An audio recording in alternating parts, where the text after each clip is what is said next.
In this particular video, I'm going to show you another rather advanced feature, but one that you will really come to appreciate, I think, especially if you do any kind of gaming or do any kind of big apps.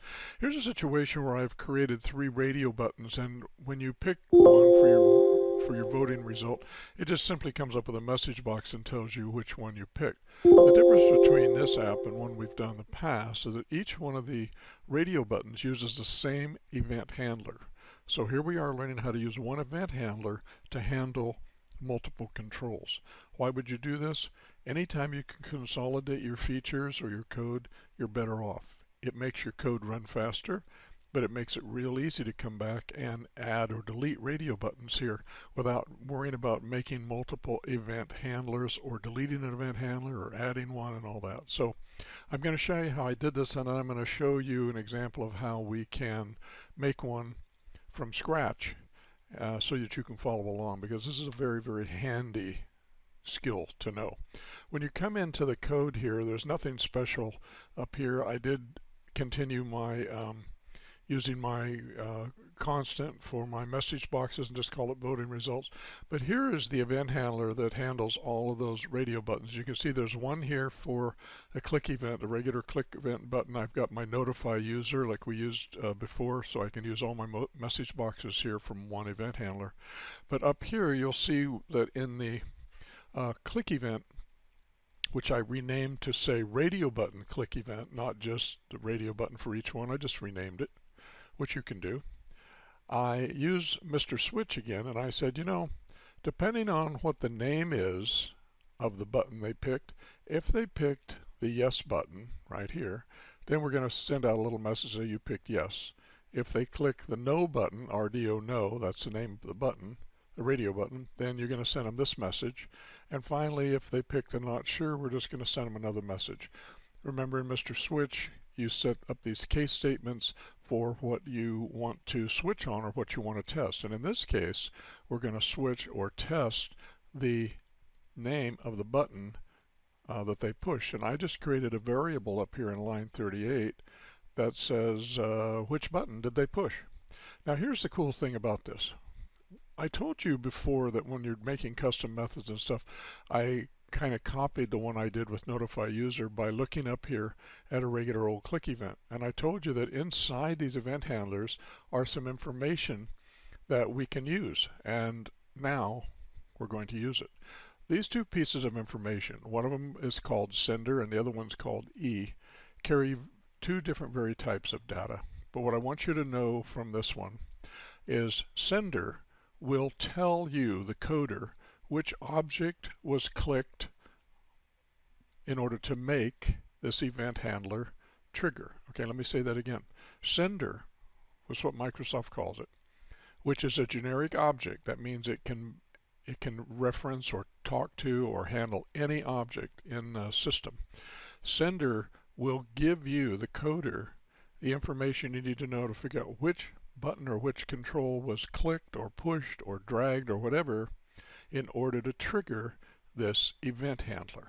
Okay, now you say, well, Ron, we know what that is most of the time, because like down here, we know that sender is going to say, well, the BTN quit button caused it. Well, of course. So it's not useful to us in this scenario, but it's incredibly useful up here. So here's what we're going to do. I need to be able to access the actual button. Now remember, these are running in memory. Every one of these controls is in memory, in dynamic memory. And I can access those if I can get a hold of where they are stored in RAM. Well, I don't need to know the exact location they are in RAM, because guess what? Sender is able to do that for me. This comes from Windows itself. This is just a little doorway where Windows is passing in some information. Sender is going to give us which button was clicked. The event arguments E that they use just gives more specific data, and we're not going to use that in here, but we will use that when we validate text boxes. So what I need to do is, if I need to get access to this button here, this button, or this button, I need to use the sender to tell me where that particular thing is. Well, anytime we want to access or store something in memory, we create a variable. So this is no different. So in line 38, notice what I'm doing. I'm going to create a new variable called which button. That's just a name I usually use because it makes sense to me. But notice it's not of an integer type. It's not a double. It's a decimal.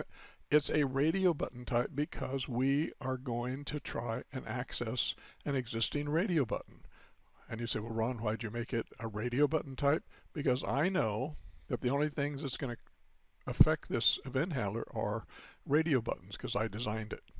Okay, so I'm going to make a new radio button variable. Now this thing has two names. One of them is called an object variable, and the other one, which I like a little better, is called a reference variable. And I want you to write down something.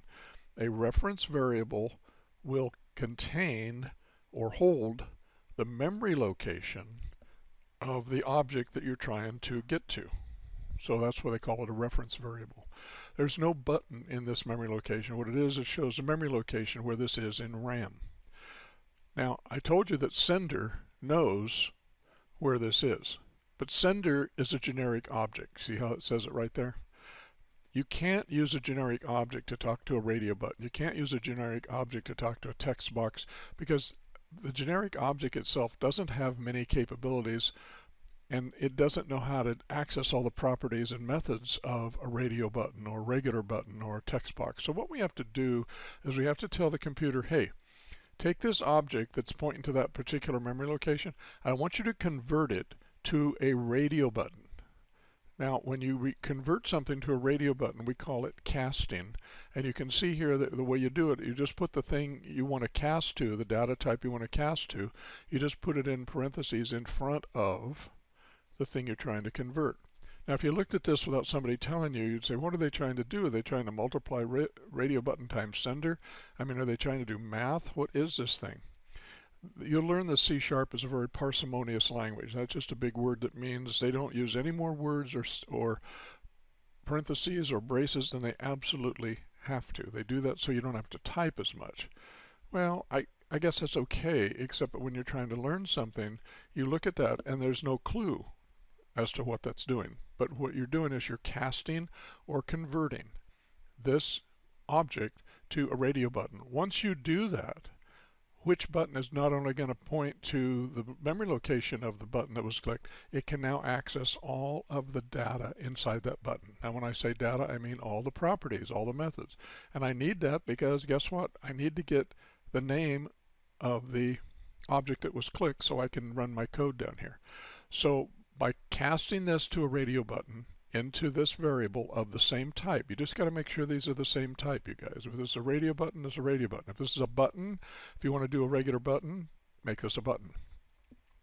And then once you do that, which button, my little variable, has all the capabilities of accessing a radio button. So if I type in which button and do a dot, you will see all the things that we would normally see with a typical radio button, because now C# has said, okay, I'm going to access the radio button that was clicked, and I'm going to give you access to all of the features of that particular thing, and so I can get its name property. I just simply come down here with my case statements, like I said, and I type in the name of my buttons. Now I know the names of the buttons because obviously I created them. Make sure that when you type these, you type them exactly as you created them in the properties when you create the radio button. They has to be identical because these are called literal strings. Anything you see in double quotes like that, they call it a string literal. I tend to call them a literal string because it makes more sense to me. But a string literal just means that's how the computer is going to look at this. And if you want to do a comparison between this and the name, they have to agree. They have to be perfect.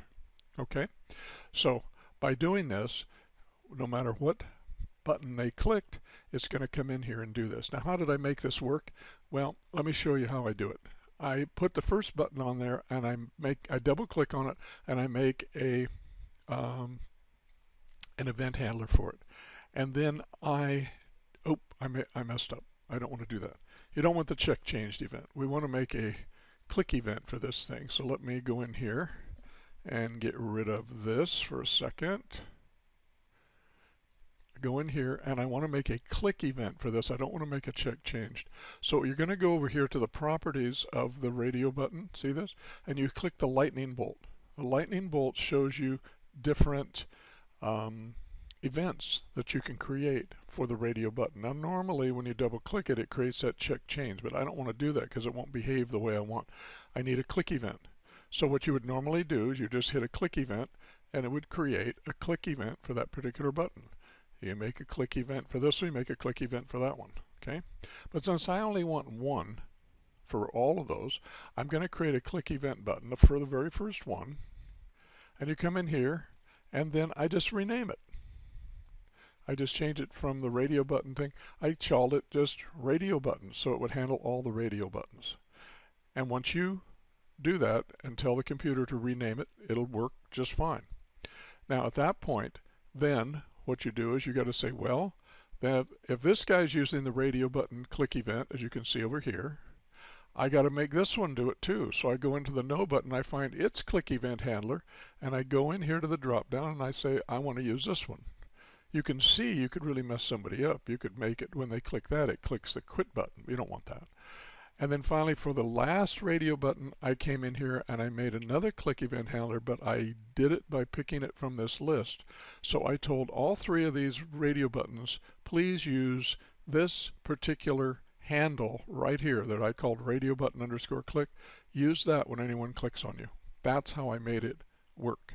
Now in a second, I'm going to walk you through this in more detail. We'll make another one for just regular buttons, and we'll use if statements just so you can see a different way of doing it. But I want to make sure that you understand that part first. So we're going to pause here for a minute, and then I'll come back and we'll make a one for the regular buttons. So see if you can't build one of these and get it all set up, and then I'll walk you through another process so you can see exactly how I did it step by step. Now I think what I'll do to show you how I did this, I'll go back into my designer, I'm going to go into the toolbox, and I'm going to put a regular button on here like this, and I'm going to make an event handler to handle this button and this guy. Even though the quit button already has one, I'm going to make a new one for it. I'll leave the old one there, but we'll do this one. So first of all, let me set up this button. In its properties, I'm going to change its text to just say OK. And we'll change his name, because we definitely want to change the name here so we can get to it, BTN OK. Now what I want to do with this button is I want to make an event handler for him. So I'm just going to double click like we normally would.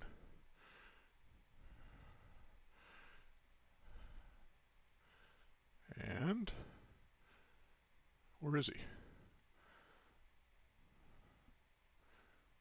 Oh. He's not working here with my, oh, he's down here. I don't know why he's down there. All right, I'll leave it there. That's fine. Now what I want to do with this BTN OK button click event is I want to rename it.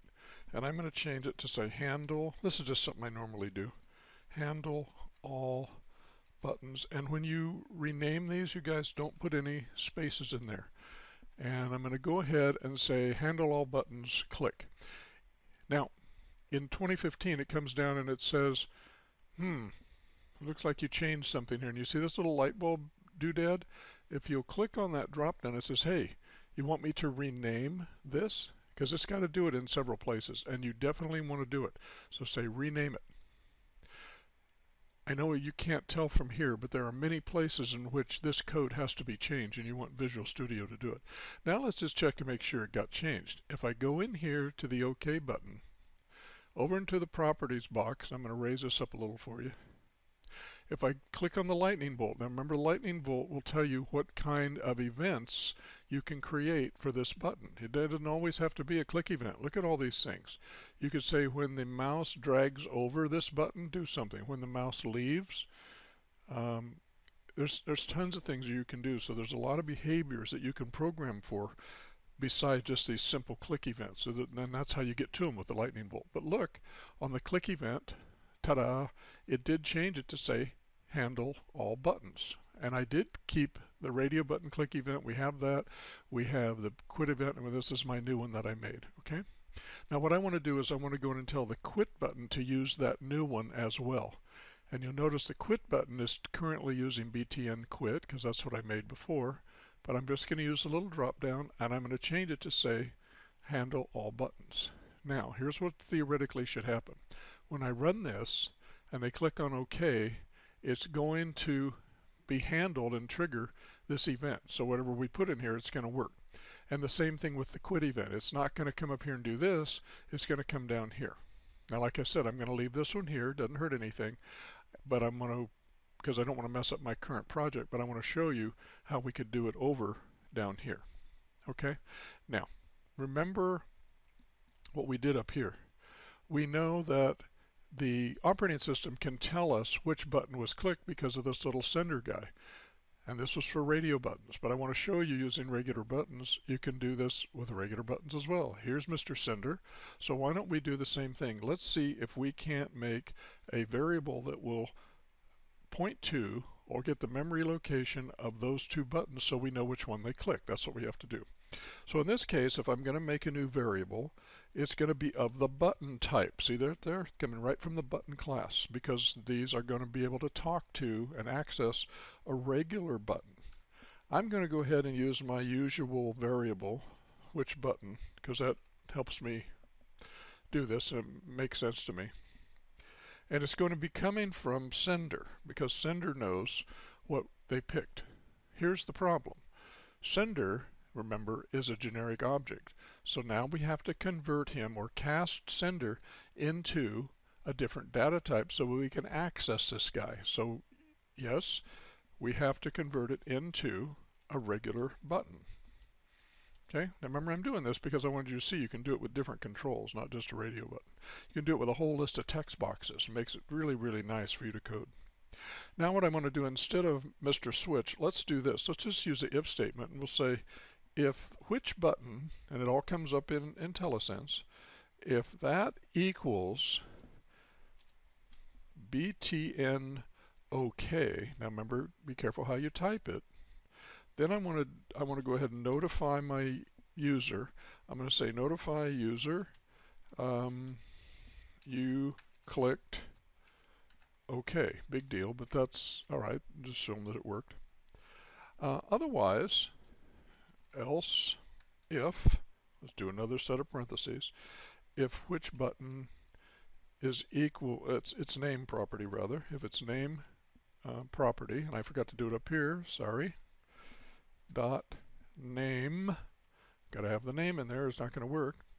If which button dot name, in this case, equals btn quit, I think he's called, do that, then we're kind of going to come here and notify our user again and just say you clicked quit. That's enough. And then finally, let's just end the app because they obviously want to quit. So this dot close right there. And since I have two lines of instructions here for my if statement, I'm going to have to put in the little braces so that it all works. Okay, and I'm going to save this. So notice what we did. We made a click event for the first regular button and I just renamed it. Then I went through here and I told each button in the properties, I went to its lightning bolt and I told it to use, for the click event, I told it to use this guide, not its regular click event. I did the same thing for the quit. Okay, and that's what's going to wire up behind the scenes to make these things work. Now, when we click on either one of those regular buttons, it should come in here and run this code. I'm going to save this and be able to handle all of our buttons in one place. So let me move this over here a little bit. If I click OK, it says you clicked OK. So that's where it ran line 73 over here, right there. If I say quit, now it says you click quit. Okay, that's good. That's right here on line 77. And then watch. As soon as I say OK, it's going to execute line 78, this dot close, and kill my app. Okay.